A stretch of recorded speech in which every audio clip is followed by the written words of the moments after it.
Kebakaran melanda kawasan padat penduduk di Kelurahan Kelapa Gading Barat, Jakarta Utara. Peristiwa ini terjadi pada Kamis siang, 9 Oktober 2025, dan membuat kawasan sekitar dipenuhi asap tebal.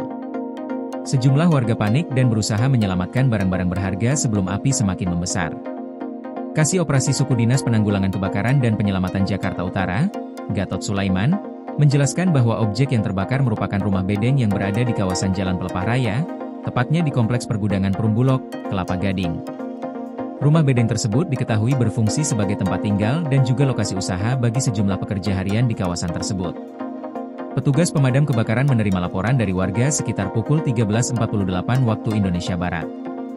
Dalam hitungan menit, 14 unit mobil pemadam dikerahkan menuju lokasi bersama 70 personel. Operasi pemadaman dimulai pada pukul 13.54 waktu Indonesia Barat. Setelah berjibaku selama sekitar 30 menit, api akhirnya berhasil dikendalikan pada pukul 14.24 waktu Indonesia Barat. Namun, meski api telah padam, petugas masih berada di lokasi untuk melakukan proses pendinginan.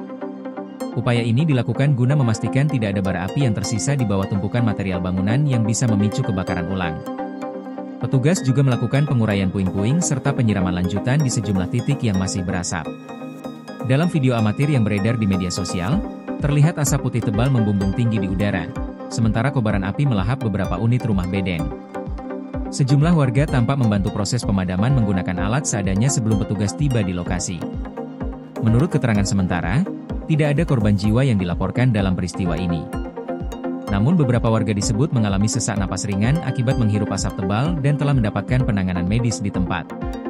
Hingga kini, penyebab pasti kebakaran belum dapat dipastikan. Dugaan sementara mengarah pada korsleting listrik, namun pihak berwenang masih menunggu hasil penyelidikan tim gabungan dari Sudin Karmat dan kepolisian setempat. Petugas juga masih memasang garis polisi di sekitar lokasi kejadian. Warga diminta untuk tidak mendekat karena dikhawatirkan masih ada material bangunan yang bisa roboh sewaktu-waktu. Beberapa rumah di sekitar lokasi juga mengalami kerusakan ringan akibat terpapar panas dan percikan api. Peristiwa kebakaran ini kembali menjadi pengingat pentingnya kewaspadaan terhadap potensi bahaya listrik dan sumber api, terutama di kawasan padat penduduk seperti rumah bedeng dan permukiman semi permanen. Petugas damkar mengimbau masyarakat untuk rutin memeriksa instalasi listrik, tidak menumpuk stop kontak, dan memastikan alat pemanas atau kompor dimatikan saat tidak digunakan. Hingga berita ini dibuat, proses pendinginan dan penyelidikan masih berlangsung. Aparat akan terus memantau situasi agar tidak terjadi kebakaran susulan serta memastikan keamanan di sekitar lokasi tetap terkendali. Koordinasi PLN dengan TNGL jelang Hari Kesaktian Pancasila, listrik terbangun, alam tetap lestari. Panen perdana garam Aceh. PLN hadirkan energi untuk UMKM di momen menyambut Hari Kesaktian Pancasila.